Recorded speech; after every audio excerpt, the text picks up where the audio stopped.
Hey, so tonight we're going to talk about how medieval peasant women actually lived. And let me just say, by the time we're finished, that soft pillow under your head is going to feel like a royal luxury.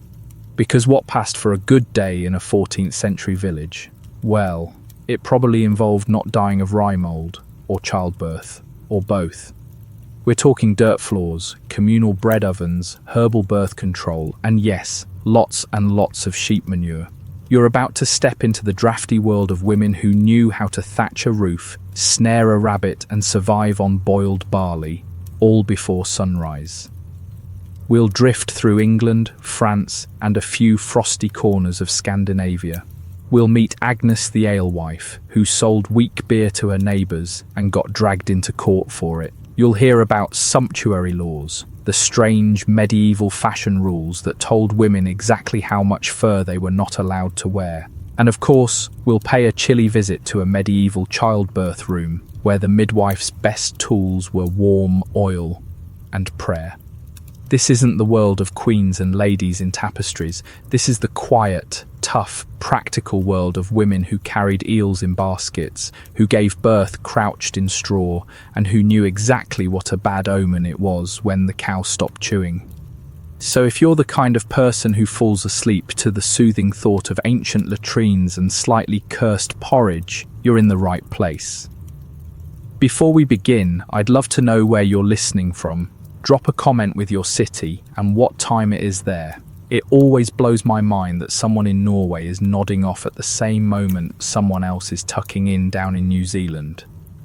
Alright, get cozy. Let your shoulders sink a little deeper into the mattress. Take a breath, slow and soft.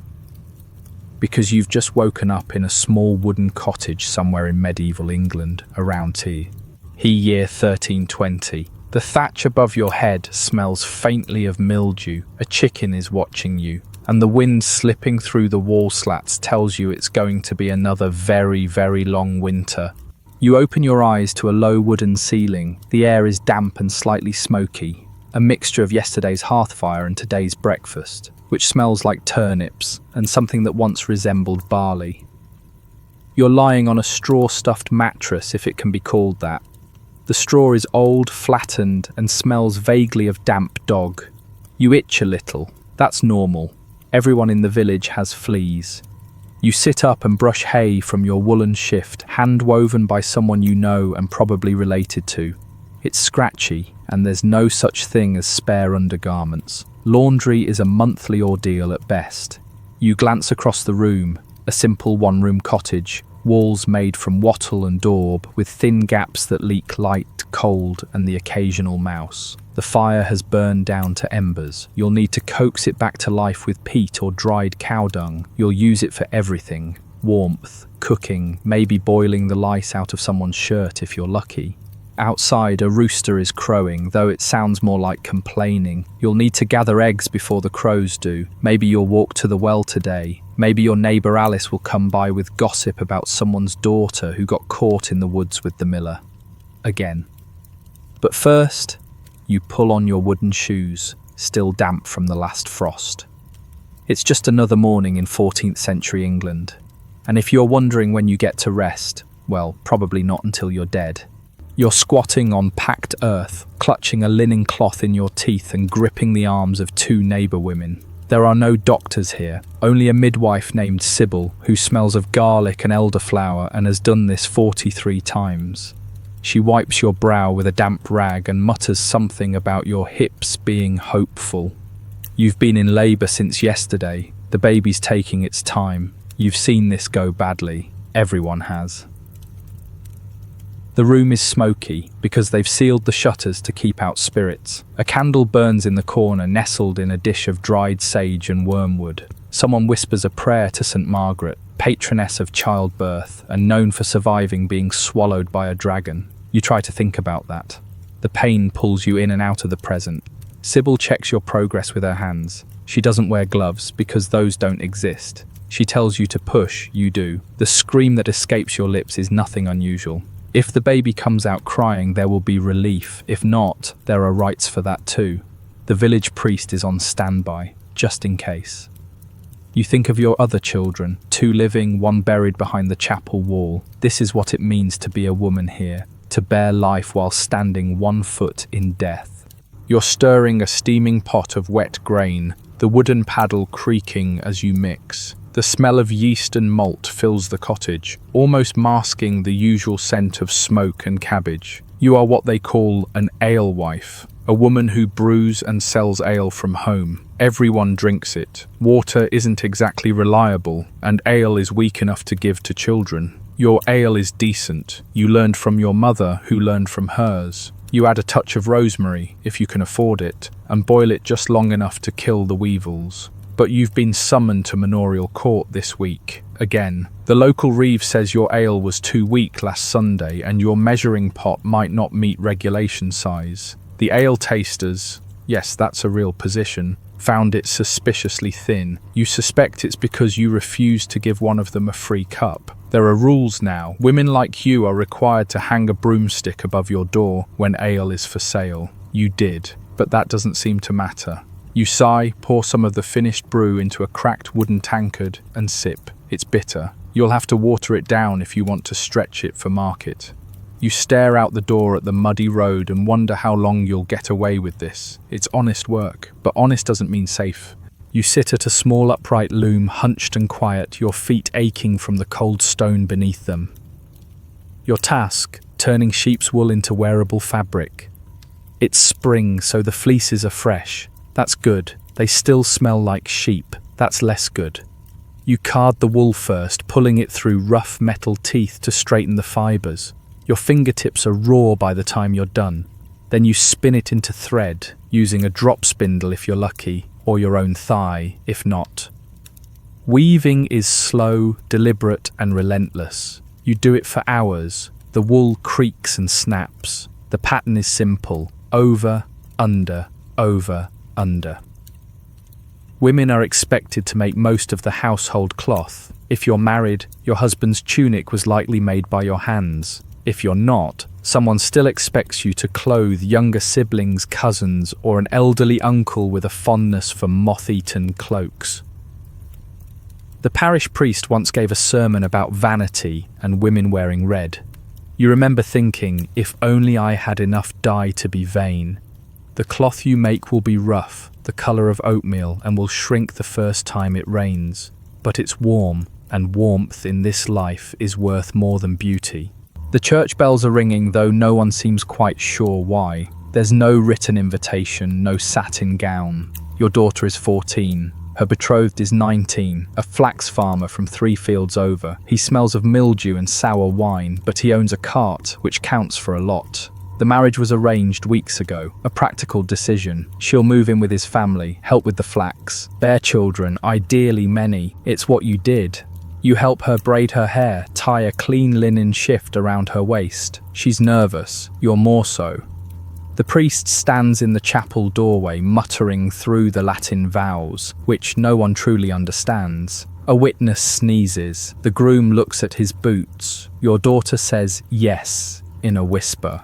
And just like that, she is someone else's responsibility. You hug her tightly.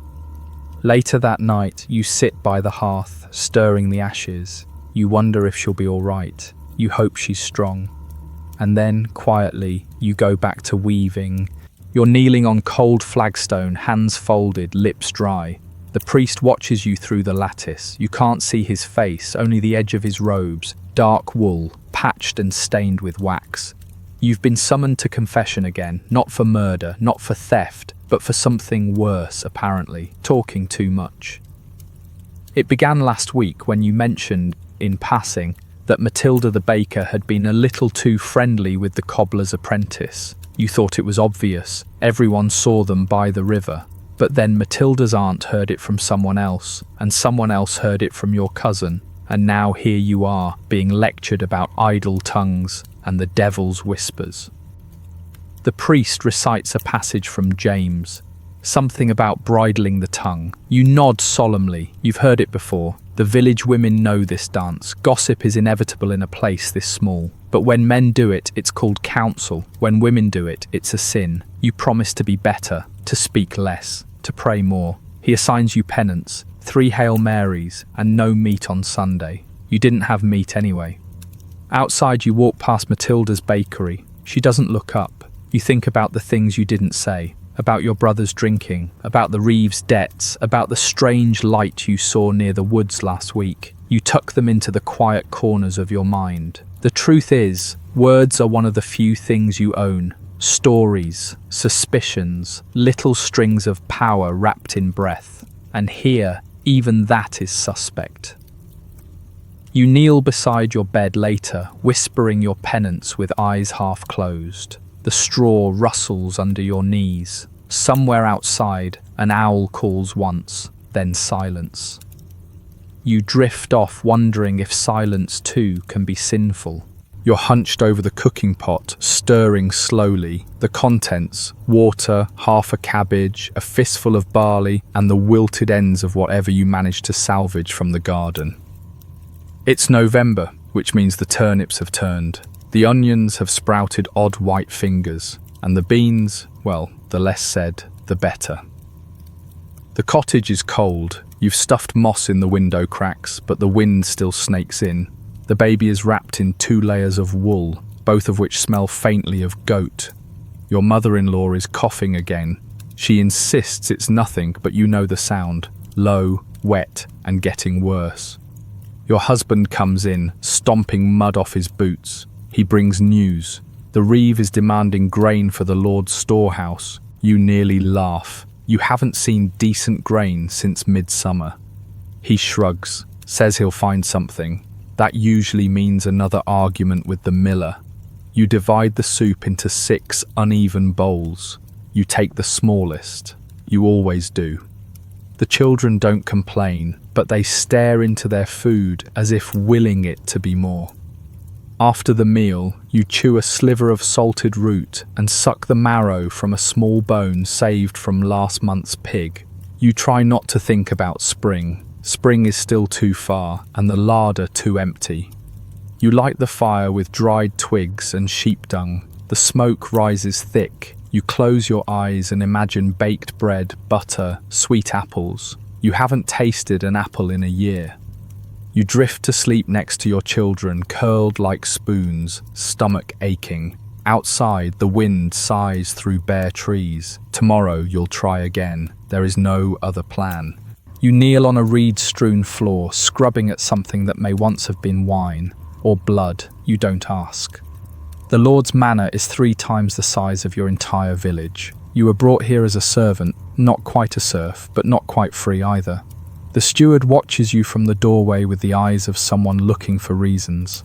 Your job is simple. Don't be seen unless you're cleaning something. Keep the rushes on the floor fresh. Brush them with herbs so the smell of the latrine doesn't reach the table.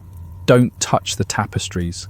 Don't look the lady in the eyes. You keep your head down. The hall is grand. Beams carved with lions, the walls lined with family crests and slightly disturbing saints. You've never touched such things. You never will. The kitchen is hotter, filled with the smell of roasted meat and boiled things. The cook shouts often and throws spoons. You learn quickly where to stand. You learn not to flinch. At night, you sleep on a blanket in the scullery. The stones underneath are cold, even through wool. The other girls whisper about the Lord's Son. You pretend to be asleep. You think of home, of your mother's hearth, of the corner where the cat used to sleep. Here, you don't have a name, just tasks. You scrub the stone until your fingers wrinkle. The brush squeaks. The steward walks past without speaking. That's a good sign. You keep your eyes on the floor. You've learned. Safety lives in silence. You crouch in the garden behind your cottage, digging carefully beneath the hedgerow for wild parsley, not for cooking, for something more private. You've already boiled pennyroyal leaves this morning, added Mugwort, and whispered a little prayer you don't tell anyone about. The tea is bitter, very bitter, but it works, sometimes. The priest says children are blessings, but he doesn't feed them, doesn't bury them when they're too weak to survive winter, doesn't feel the tearing, the bleeding, the endless hunger. You've already had 4. 2 lived, that feels like a victory.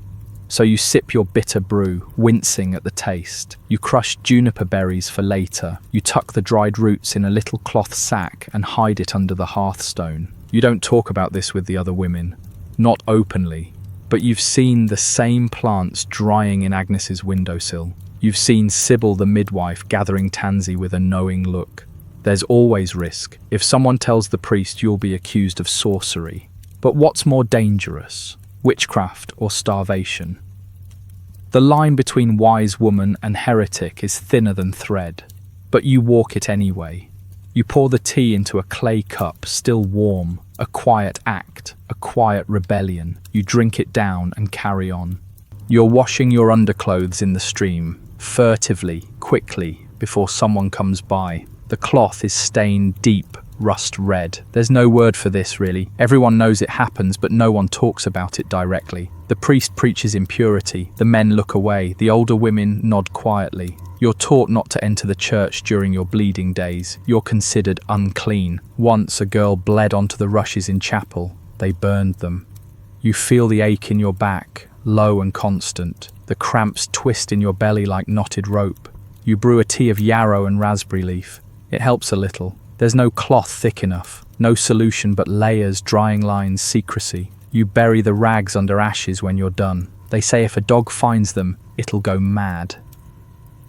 The boys in the village whisper stories about witches bleeding into bread dough, about women who bleed and never stop. You ignore them.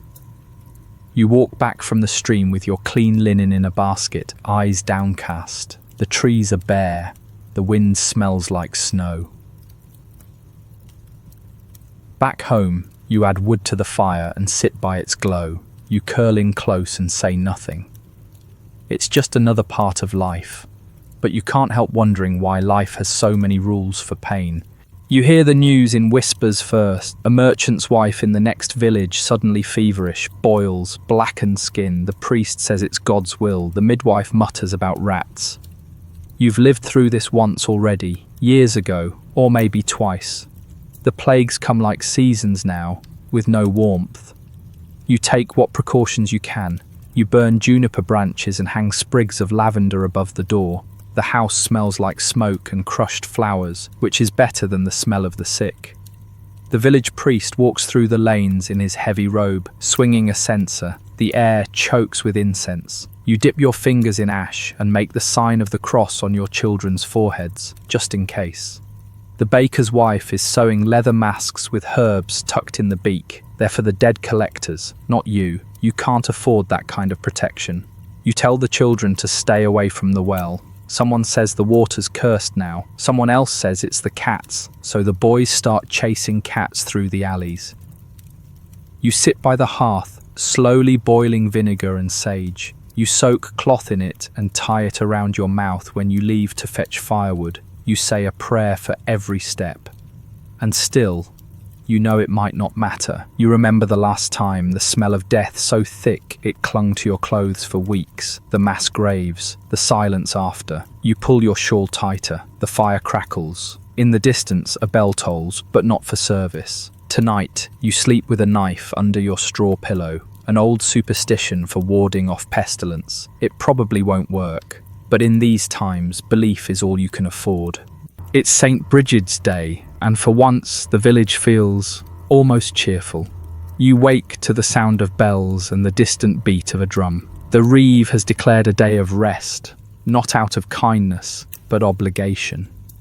Feast days are the church's excuse to remind everyone that suffering can be postponed for one day.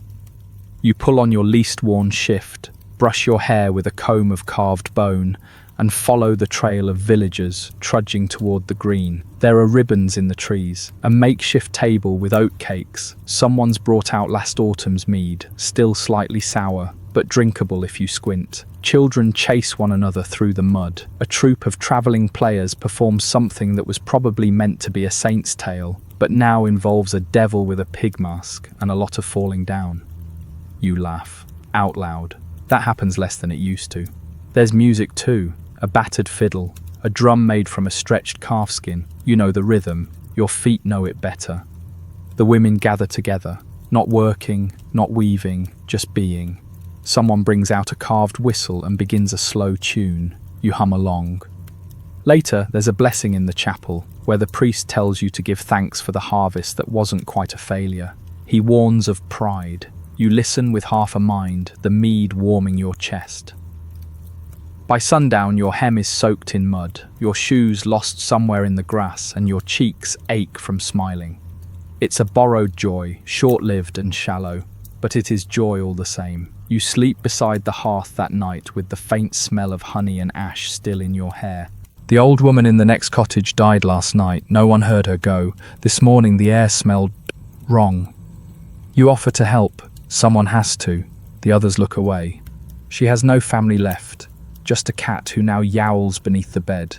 You drive it out with a whisper and a broom.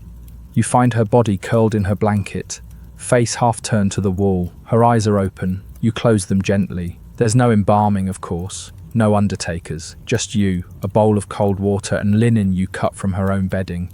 You wash her with hands that shake more than you admit. Her skin is thin as parchment, bruised like rotting apples. She smells of time and long sleep. You murmur a psalm, one you half remember. The words don't have to be perfect. Outside, the neighbours pretend not to see. Death is common, a disturbance, better left unspoken. You wrap her in a simple cloth and place a sprig of yew in her folded hands. That's an old custom. No one remembers why, but it feels respectful. The priest will come before dusk. He'll mutter the rites, sprinkle holy water, and move on. There are no funerals, just removals. You leave a candle by her feet. The room flickers. The air is heavy with stillness. Before you leave, you take the broom and sweep the floor gently. The cat watches from a distance. She will be buried by morning. And then, another silence. It's market day and the square is thick with smoke, shouting, and the smell of fish gone slightly too far. You're selling root vegetables, wilted but honest. Across from you, a man in a red coat sets up a stool and lays out pliers, cloth and a bucket. The sign says, tooth puller.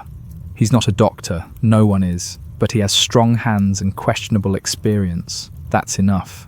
A young boy is his first client. He sits, wincing. The tooth is cracked, swollen, green at the edge. The puller mutters something about rot, then yanks. The sound is worse than the scream. Blood spatters the cloth. The crowd groans. Someone offers the boy a swig of ale. He staggers off, toothless but alive. You feel your own jaw ache just watching. You've had a bad molar for months now. Hurts when you chew, but you're not ready, not yet. The tooth puller calls for the next soul. A woman you vaguely recognize from the wool stall steps forward. Her face is calm. She has that look people get when pain outweighs fear. You sell 3 turnips and a gnarled carrot. Your hands tremble slightly. Later you pass the stool again. There's a pile of teeth on the ground, yellowed, twisted. You look away. No one talks about toothaches, but everyone knows. The pain creeps into your sleep, sharp and sour. You chew on cloves and pretend it helps. You dream that night of biting into bread and tasting iron. And you know, someday soon, you'll take your place on that stool. You're sweeping your doorstep when the manor bailiff arrives with a scroll and an expression like spoiled milk. You've been summoned. The charge, violating sumptuary laws. Your crime? A sleeve trimmed with squirrel fur. You didn't think it mattered. The fur was a gift. Your cousin traps them. It was barely enough to edge your cuffs. But technically, only women of a certain rank may wear fur at all. You are not of that rank. At court, they read your name aloud and mispronounce it. The reeve squints at you like you're trying to ruin the entire feudal system with a bit of cozy trim. You try to explain. The fur was old, mended, hardly luxurious. The steward doesn't care. The lord's wife saw you at mass and made a note. These laws, he says, are about order, about keeping everyone in their proper place. You pay a fine, more than you can spare. You'll need to sell the good comb and go without candles next week. On the walk home, you rip the fur from your cuffs. The stitches are tight. It tears the fabric. The absurdity of it all stings more than the punishment. You weren't trying to be noble. You were trying to be warm. You sit by the fire that night, sleeves bare and fingers cold. You think about status and cloth and the endless little ways the world reminds you that comfort is not your right, only your aspiration. You're hunched over the hearth, grinding dried marjoram in a stone mortar. The smell is sharp, earthy, familiar. You add yarrow, thyme, and a pinch of crushed nettle, a salve for bruises.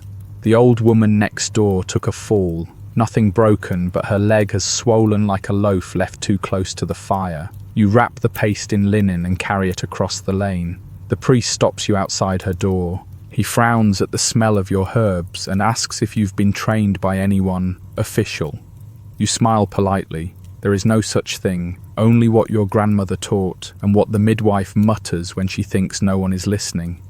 He warns you, again, about relying on plants instead of prayer, about how too much knowledge can be a danger.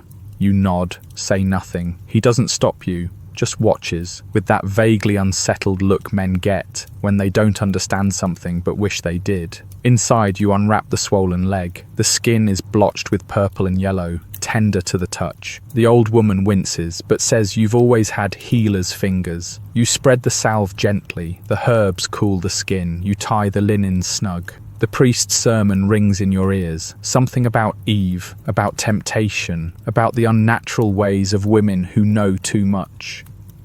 You head home with empty hands and an uneasy quiet in your chest. The line between healer and heretic, once again, feels far too thin.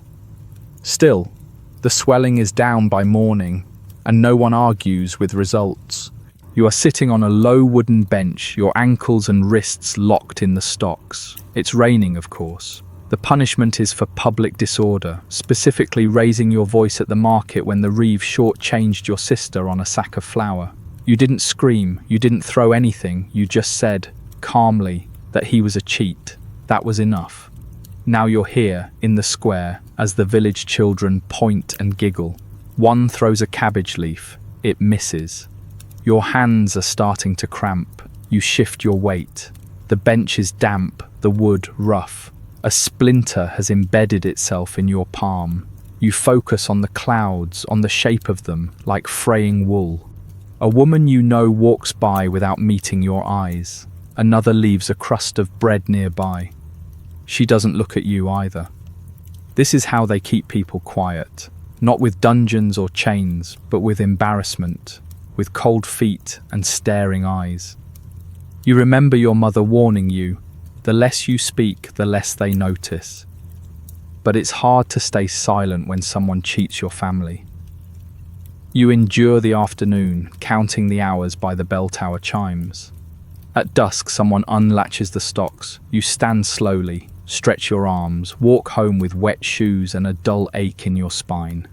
You don't regret what you said. Not really, but next time you'll say it quietly, when no one's listening, which of course is the entire point. You're knee-deep in a slow grey river, hands red from cold and lye soap. The linen cloths slap the surface as you scrub. Washing day, a task as endless as breathing. You brought the soap ash, the rubbing board and your strongest back. You glance upstream, a dead dog floats by. Stiff, eyes clouded, no one reacts. The river is for everything. Bathing, bleeding, rinsing, burying. Your linen is streaked with brown and rust. You work until your knuckles sting. The soap gets into your cuts. You keep scrubbing. The other women chatter. News of a new baby, a stillbirth. A neighbour who caught her husband with the flax spinner. You pretend not to listen, but you hear every word. There's a rhythm to this. Scrub, slap, rinse, wring. The sun is thin, filtered through bare branches. A wind brushes the back of your neck. You shiver. One of the women points. A wooden board is drifting downstream, nailed with a crude cross. Someone's infant, most likely. No one speaks. You rinse your cloths in silence after that. The river carries stories, whether you tell them or not. You wring out the linen and lay it on the bushes to dry. The fabric is still stained, but clean enough. You walk home with the bundle balanced on your back. Your fingers are raw, your thoughts quiet. The cloth will be used again and again and again until it disappears into threadbare holes, just like the rest of you. It is Candlemas and the ground is still frozen. You light a tallow candle at the chapel altar and whisper the same prayer your mother taught you. Keep the sheep healthy and the children breathing. The seasons in your world are not measured in months or holidays. They are counted in harvests, in lambings, in the moments between frost and famine.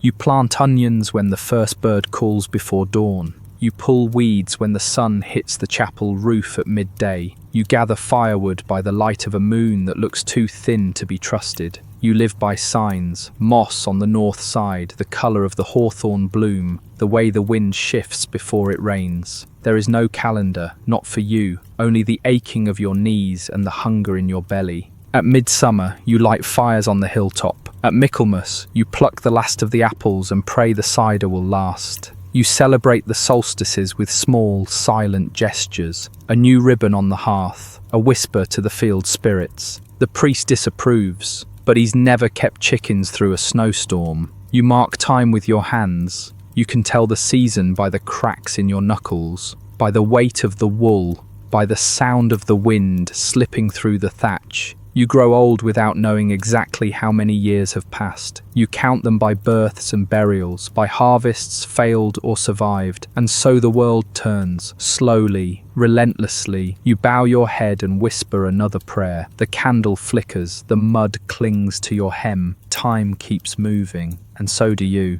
It's night, and the wind is clawing at the shutters again. The fire is down to embers. You pull your shawl tighter and glance at the children. 5 of them, wrapped in blankets and fidgeting. You need them quiet. So you do what every mother does. You tell a ghost story. You speak softly, slowly, about the pale woman near the woods who appears in fog, about the black dog seen only before someone dies, about the baker's son who whistled at night and never came back. Their eyes widen, their mouths fall still. One pulls the blanket higher. You smile, not cruelly, just practically. Stories are more than entertainment, they're tools. You use fear the way others use fences, to keep things where they belong. You learned these stories from your own mother, who claimed to have seen the dead walk on All Hallows Eve. You never ask too many questions. You glance at the fire. 1 log left, it'll burn out soon. You tell the last part of the tale, the ghost who only visits the disobedient. You say it lightly, but they hear you, they settle, they sleep. You stay awake, watching the window, listening for creaks. You don't really believe in ghosts. Except sometimes, when the wind howls like that, you think about the old woman who died alone last winter and you wonder if maybe the stories aren't for the children after all. You are standing in the cold nave of the church, squinting through candle smoke. The priest is murmuring Latin, and beside him, in a gilded reliquary that smells faintly of mildew and incense, rests what is said to be the finger of Saint Cuthbert. The bone is small, yellowed, curled slightly. It sits on velvet, like something once alive but long forgotten how. You were told, firmly, that touching it might ease your ailments. You've had a toothache for 3 weeks. One side of your face is swollen. Eating is a slow, painful chore. So you wait your turn. The women ahead of you move quietly. One presses her fingers to the glass, then her chest. Another weeps. A boy kneels and doesn't rise for some time. You reach out. The reliquary is cold. You whisper a prayer, not one from the Mass, but your own. Please, just enough strength to chew. The priest watches you closely. He's protective of the relic. Last month, a travelling tinker tried to sneak a flake of bone into his pouch. They say his donkey died that same night. You withdraw your hand and step back. There is no instant healing, of course not, but the ache in your mouth seems quieter. Maybe it's the candlelight, maybe it's belief. Back home, you chew soft bread soaked in broth. You still wince, but it feels like someone, somewhere, heard you. And in a world of rot and fever, that's enough. It's January, and the inside of your house is the same temperature as the outside. You can see your breath even as you huddle near the hearth, which is more ember than flame. The firewood is gone. The dung is damp. The sheep have been brought inside, yes, inside, and sleep near the door, steaming faintly. Their smell fills the cottage. Everyone sleeps in one bed now. You, your husband, the children, and your aging aunt who snores like collapsing thatch. You lie shoulder to shoulder, knee to back, foot to shin. It's warmer that way, barely. The thatch above you is lined with frost. The floor is frozen mud. A turnip cracked from the cold. The cat refuses to leave the hearth and has taken up residence inside one of your shoes. You wake in the middle of the night to silence. Not peaceful silence. Dangerous silence. You press your hand to the fire, cold. You rise carefully and reach for the driest twig bundle left behind the bread chest. You whisper a prayer to Saint Blaise, patron of sore throats and firekeeping. The spark catches. You blow gently. The glow returns, faint but enough. You slip back beneath the covers, toes like stones, face against someone's shoulder. You no longer care whose. Sleep comes slowly, but it comes. Outside, the wind pushes against the shutter. Inside, you are safe. For now, her name is Marjorie, or was. Now, most just call her the widow. She lives at the edge of the village in a cottage that sags like tired shoulders. Her husband died last year. Fever, or maybe a curse. Depends who you ask. At first, people brought her bread, a little ale, some wool, then less, then nothing. Widows are strange creatures here, neither young nor married, not expected to remarry, not exactly respected, just tolerated. You see her in the chapel sometimes, head bowed, hands folded too tight. She walks with a limp. No one asks why. Children whisper she talks to spirits. One claims she buries things in the garden at night. You suspect it's turnips or grief. Once you saw her walking into the woods at dusk with a bundle under her arm. She returned alone, eyes distant. You tried to greet her once. She didn't respond, just looked at you as if you were behind glass or far away. In a world where women are always someone's daughter, wife or mother, being none of those is like being made of smoke. You think about that sometimes as you watch your husband chop wood, your children squabble over bread crusts. What happens when you're no longer someone? The widow's shutter creaks in the wind. No one fixes it. No one asks. It happens during the first thaw, when the snow melts just enough to become mud and the roof leaks in 3 places. You weren't due yet, but the pains came strong and sudden, like thunder after a still morning. The house was too cold. The fire was out, so they moved you to the barn. Warmer, strangely. The hay held the day's sun, and the cows offered breath like soft steam. The midwife arrived with her satchel of herbs and cloths. She chewed willow bark calmly as you screamed. The barn smelled of straw, dung and old apples. You clung to a wooden beam, legs shaking, skin slick. Someone held your arms. Someone else whispered psalms. You don't remember who. The pain rose and fell like tides. A child was born. A girl. Then silence. Then her cry. Small, angry, beautiful. They swaddled her in linen and laid her near the cows. One licked her head. You laughed or wept. That night, as you lay on a wool blanket beside your newborn, the stars peeked through the slats above. You didn't feel holy or heroic, just hollowed and whole. The midwife poured you mead and covered your feet with sheep fleece. You drifted to sleep with your daughter beside you and the smell of hay in your hair. It was not a clean birth, not a safe one, but it was yours. Beneath the hearth, hidden by loose stones and a patch of soot, is a space just big enough for 4 turnips, a pouch of barley, and 2 jars of fat. It is your secret. No one else knows, not your husband, not even your sister. You started it last winter, after the baby coughed for 3 days and died on the 4th. You buried her wrapped in an old cloak. The grain ration had run out, the larder was empty, and still the reeve came demanding tithe. So you dug, slowly, quietly, with a soup spoon, by candlelight, while the others slept. You stash food there now when you can, a crust, a rind, an onion with only minor rot, enough to keep one person alive if everything else fails. You don't feel guilty, you feel smart. This winter, when the snow came early and the miller's wife offered a single stale loaf for the last of your eggs, you lied and said they were all gone. That night, you ate boiled barley in silence while the others chewed cold turnip and thanked God. You are not proud, but you are not sorry. In this world, survival is not always something you speak about. Sometimes it's something you hide. The stones fit perfectly now. The soot covers the edges. No one has noticed, and you hope they never do. You are older now. Your hair, once thick and dark, is shot with grey and tied back in a fraying ribbon you've had since before the last famine. Your knees ache in the morning. Your hands are a map of old work, cracked, bent, calloused. The children in the village call you Nan, or Old Goose, or sometimes nothing at all. People no longer ask your opinion. You offer it anyway, though more to the fire than to faces. You sit by the doorway most days, watching the chickens peck in the mud. The bread rises more slowly in your care now. You forget where you left the comb. You sleep less.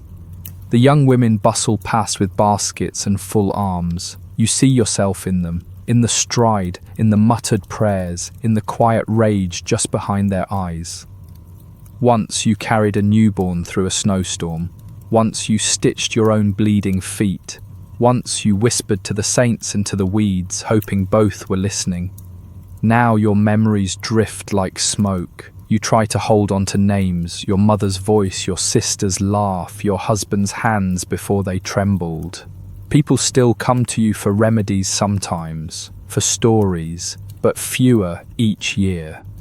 You dream more, sometimes of apples, sometimes of the fire flickering on your wedding night, sometimes of faces you've never met. The priest visits you once a month. He calls you Margaret. That's not your name. You don't correct him. You look into the coals and remember everything that's been burned. You've kept the linen folded under the hearthstone for years now, white, stitched by your own hand with the little red cross at the hem. It is your burial cloth. Every woman prepares hers sooner or later. You inspect it today between tending the bread. The dough is rising under a cloth by the fire, still warm, still alive. Unlike you, soon, you feel no fear, only a strange readiness. The midwife turned mortuary washer has already agreed to see to you when the time comes. You've asked her to use rosemary and not to let the priest bury you in silence. You still eat, still sleep, still mend socks, but there's a quieting in your body, like a tide pulling back. Today you polish the good cup and give it to the neighbour girl. You hand off your sewing needles to your niece. There's nothing morbid in this, just preparation. Like storing beans, like patching a roof before the rains. You fold the shroud again, wrap it in waxed cloth, and tuck it back in its place. The dough has doubled. You smile. Not yet, not today. But when it comes, you'll be ready. She walks with one hip crooked, balancing the bundle of logs just as you taught her. Straw in her boots, dust on her skirt. Your daughter. Or your granddaughter. Time blurs things now. She curses softly when a twig snaps against her cheek. You smile. That was your habit too, to swear at the trees. She scolds the chickens in your tone, kneads dough with your rhythm, frowns in the same sharp shape. You watch her from the bench. She doesn't know you're watching. That's best. She thinks you've forgotten everything, but you haven't forgotten her. You remember the night she was born, the rain tapping on the roof, the way her fingers curled like ivy tendrils. Now she makes her own teas, her own decisions. She's strong, too strong for this village. You know it. But the world hasn't changed much. There will still be silence, still be loss, still be days where survival feels like an act of rebellion. You don't say it aloud.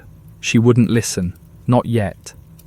But you pray for her quietly, for patience, for moments of joy, for enough rain, but not too much. She piles the wood by the door, wipes her brow, moves on. You sit a little straighter. If the world forgets you, it will remember her. And that is enough. It begins slowly, a heaviness in your limbs, a cough that won't quite leave. You brush it off. Of course you do. There's still bread to bake, a stitch to mend, a hen who insists on escaping. But the fever finds you. Not high but steady, not dangerous, just exhausting. You rest more, sleep longer. Your dreams become strange. Faces made of fog, doors that won't open, light that burns instead of warms. The priest comes. He anoints you.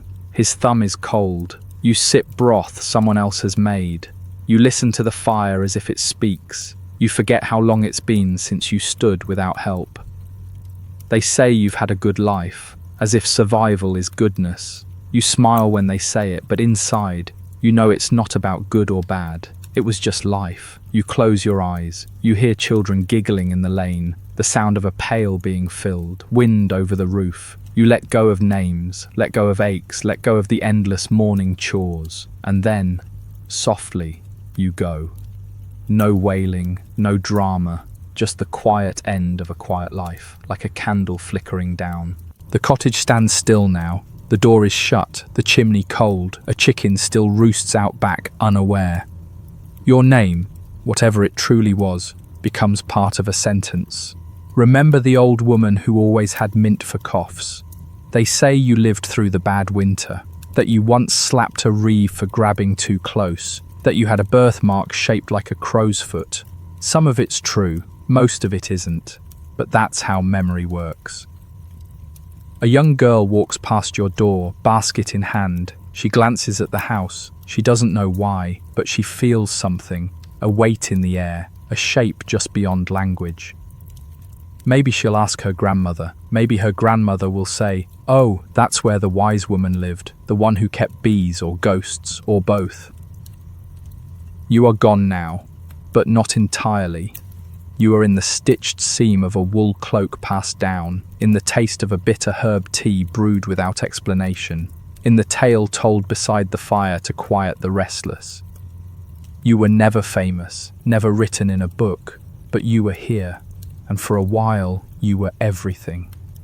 Now, you are silence, you are soil, you are story. And someone somewhere will speak of you again, in whispers, in wonder, and the wind will carry your name back through the fields you once walked,